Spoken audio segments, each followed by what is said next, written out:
പിണറായി സർക്കാർ എല്ലാം ഡിജിറ്റലൈസ് ചെയ്യുന്നതിനും കാര്യങ്ങൾ എളുപ്പമാക്കുന്നതിനും സ്ഥിരം എതിര് പറയുന്ന കോൺഗ്രസ്സുകാർ പോലും ഇപ്പോൾ ഒരു മിണ്ടാട്ടവും ഇല്ലാതിരിക്കുകയാണ്. കാരണം കഴിഞ്ഞ കുറച്ച് വർഷങ്ങളായി തന്നെ കേരളം കുതിച്ചുയരുകയാണ്. കേന്ദ്രം എങ്ങനെയൊക്കെ കേരളത്തിനെ അടിച്ചമർത്താൻ ശ്രമിച്ചിട്ടും കേരളം ഉയർന്നു തന്നെയാണ് പോയിക്കൊണ്ടിരിക്കുന്നത്.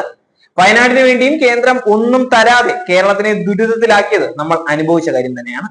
പക്ഷെ എന്നാലും കേരളം ഉയർന്നുകൊണ്ട് തന്നെയാണ് ഇരിക്കുന്നത്. ആളുകളുടെ ജീവിതം സുഗമമാക്കുക എന്നത് തന്നെയാണ് സംസ്ഥാന സർക്കാരിന്റെ ലക്ഷ്യവും. ഓഫീസുകൾ കയറി ഇറങ്ങാതെ പൊതുജനങ്ങൾക്ക് സർക്കാർ സേവനങ്ങൾ വിരൽ തുമ്പിൽ എത്തിക്കുന്ന കെ സ്മാർട്ട് പദ്ധതി സൂപ്പർ ഹിറ്റ് ആയിക്കൊണ്ടിരിക്കുകയാണ്.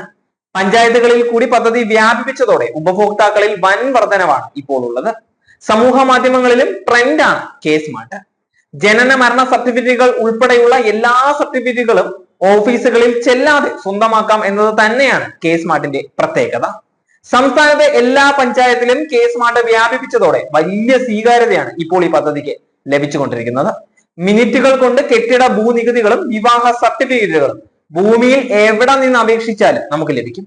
കെ സ്മാർട്ട് പ്രവർത്തനങ്ങൾ സോഷ്യൽ മീഡിയയിലും ഇതിനോടകം തന്നെ വൈറലായിക്കൊണ്ടിരിക്കുകയാണ്. കെ സ്മാർട്ടിലൂടെ ലോകത്തിന് തന്നെ മറ്റൊരു മാതൃക തന്നെയാണ് കേരളം തീർത്തുകൊണ്ടിരിക്കുന്നത്.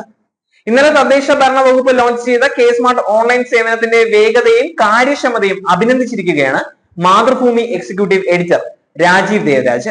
അദ്ദേഹം ഫേസ്ബുക്കിൽ ഇട്ട ഒരു പോസ്റ്റ് ശ്രദ്ധേയമായിക്കൊണ്ടിരിക്കുകയാണ്. തന്റെ ജനന സർട്ടിഫിക്കറ്റിനായി അപേക്ഷിച്ച് 1 മിനിറ്റ് പോലും വേണ്ടി വന്നില്ല. അതിന്റെ ഡിജിറ്റൽ കോപ്പി മുന്നിൽ കിട്ടാനെന്ന് അദ്ദേഹം ഫേസ്ബുക്കിലൂടെ പറയുകയാണ്. ഇത് കണ്ട് തന്റെ അച്ഛനും അമ്മയ്ക്കും പോലും അത്ഭുതം തോന്നിയെന്നും അദ്ദേഹം പറയുന്നുണ്ട്. കെ സ്മാർട്ടിനും തദ്ദേശ ഭരണ വകുപ്പ് മന്ത്രി MP രാജേഷിനും നന്ദി പറഞ്ഞാണ് അദ്ദേഹം ആ കുറിപ്പ് പോലും അവസാനിപ്പിച്ചിരിക്കുന്നത്.